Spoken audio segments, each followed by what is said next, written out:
For example, in Kenya, we normally lose like 2,000 people every year.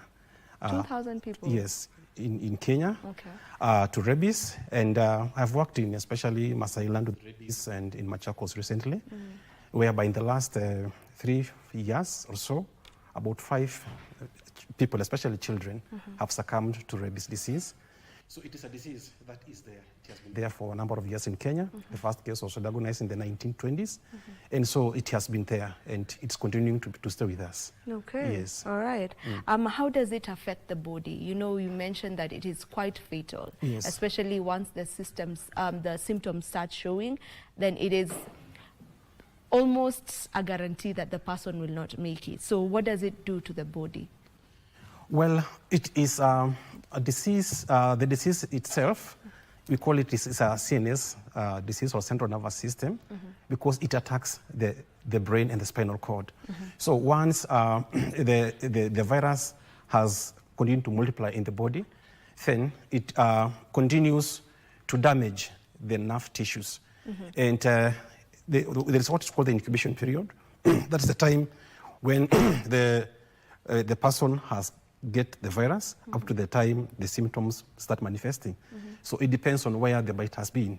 Because if it's somebody is a bit taller like me or you, and the lower limbs have been bitten by a dog, which are the common sites, it takes maybe a couple of weeks or even months for the virus to travel to the brain, where it is the central pathway for the disease to manifest. But if it is on the upper side of the body, it takes a shorter time.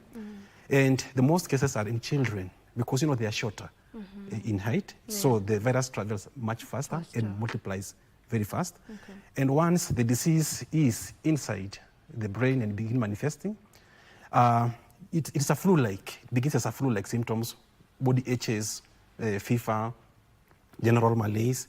And it reaches to a point whereby it begins now manifesting clinical symptoms. There are two ways that it can manifest. We have got the furious form, which is the person becomes, you know, aggressive and become hyperactive, and, you know, becomes, begins, shouting and even losing loss of self-recognition.